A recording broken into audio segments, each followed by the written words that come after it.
Aux premières heures du 26 décembre 1996, John Benet Ramsey, une petite reine de concours âgée de 6 ans, est retrouvée morte dans le sous-sol de sa maison à Boulder, Colorado. Ce qui devait être un simple Noël s'est transformé en l'un des mystères les plus troublants d'Amérique.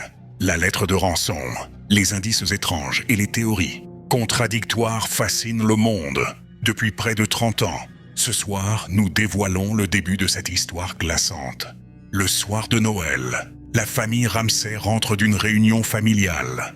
Tout paraît normal, mais le lendemain matin, Patsy Ramsey découvre une lettre de rançon de 2 pages et demie réclamant 118 000 $ pour le retour de John Benet. La lettre est anormalement longue et étrangement détaillée, éveillant des soupçons immédiats. La lettre de rançon ordonnait de ne pas appeler la police.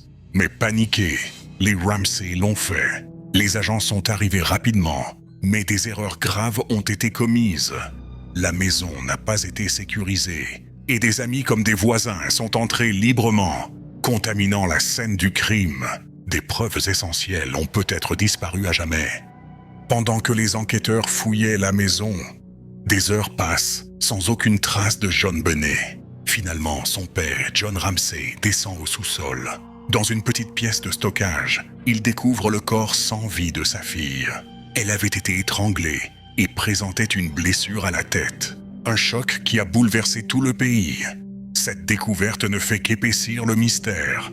Pourquoi réclamer une rançon si John Benet se trouvait déjà dans la maison? Le meurtrier était-il quelqu'un de l'intérieur? Ou un intrus ayant pénétré dans la demeure? Les enquêteurs ont commencé à analyser chaque trace, chaque fibre, cherchant une vérité enfouie sous des couches de confusion. L'autopsie a révélé que John Benet avait été étranglé avec un garrot artisanal et qu'elle souffrait d'une grave fracture du crâne. Pourtant, la chronologie ne correspondait clairement à aucune théorie. La blessure à la tête était-elle survenue avant ou après l'étranglement? Même les experts médicaux étaient en désaccord, ajoutant encore plus d'incertitude à l'affaire. La lettre de rançon est devenue l'un des éléments les plus suspects. Les experts en graphologie ont analysé chaque courbe, chaque trait. Certains affirmaient qu'elle ressemblait fortement à l'écriture de Patsy Ramsey. D'autres soutenaient qu'elle avait été rédigée par un intrus. Cette lettre soulevait plus de questions qu'elle n'apportait de réponses. Les enquêteurs ont également remarqué des comportements étranges. Alors que la police demandait à la famille de rester dans une seule pièce, John Ramsey est descendu au sous-sol pour chercher. Et lorsqu'il a trouvé John Benet, il l'a porté à l'étage, contaminant encore davantage la scène du crime. Était-ce de la panique ou quelque chose de plus inquiétant? Au fil de l'enquête, 2 grandes théories se sont imposées. La théorie de l'intrus et la théorie familiale. Certains pensent qu'un étranger est entré dans la maison, a commis le crime et s'est enfui. D'autres affirment que le crime est survenu à l'intérieur du foyer, suivi d'une mise en scène. Pour appuyer la théorie de l'intrus, les enquêteurs ont examiné une fenêtre de sous-sol brisée et des marques à l'extérieur de la maison. Pourtant, la poussière autour de la fenêtre semblait intacte. La neige ne révélait aucune empreinte. On aurait dit qu'un passage était possible, mais rien ne le confirmait. Pour la théorie familiale, les enquêteurs ont examiné de près le comportement des Ramsey.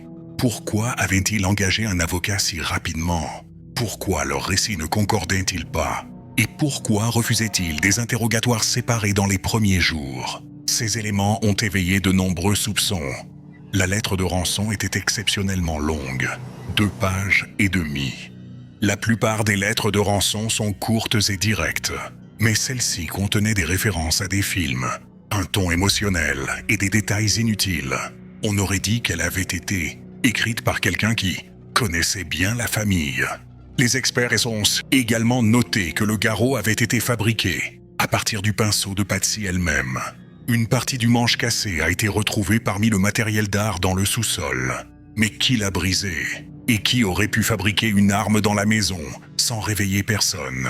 Un autre indice troublant. L'ananas retrouvé dans l'estomac de John Benet. Aucun parent ne se souvenait lui en avoir donné ce soir-là. Mais des empreintes sur le bol semblaient indiquer que quelqu'un de la famille l'avait préparé. La chronologie devenait encore plus confuse.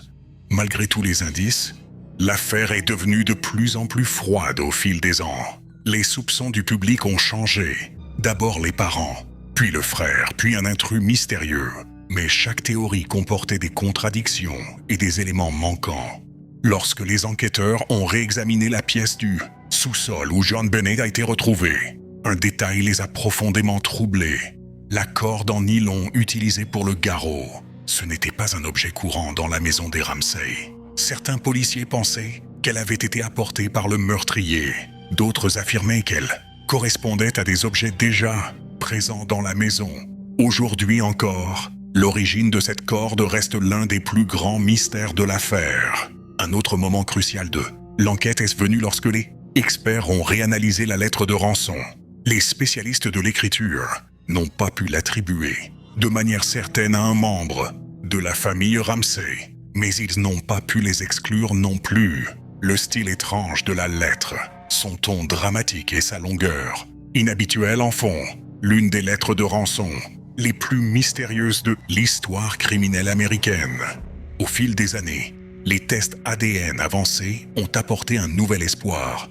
Une trace d'ADN a été trouvée sur les vêtements de John Bennett, mais trop minime et trop dégradée pour identifier un suspect. Certains experts ont affirmé qu'elle provenait peut-être de la fabrication et non d'un meurtrier. La preuve censée résoudre l'affaire n'a fait que soulever davantage de questions. 20 ans plus tard, les enquêteurs ont réexaminé les 3 théories principales. Un intrus, les parents ou le frère. Mais chaque piste aboutissait au même obstacle, l'absence de preuves concluantes. L'affaire était devenue un véritable labyrinthe, où chaque réponse menait à une impasse. Aujourd'hui encore, l'affaire John Bennett reste l'un des mystères les plus troublants des États-Unis. Un crime commis dans une maison verrouillée, une lettre de rançon qui n'explique rien, des preuves qui semblent tout indiquer, mais qui ne prouvent rien. Après presque 3 décennies, une question demeure. Qui a tué John Bennett Ramsey? Et pourquoi?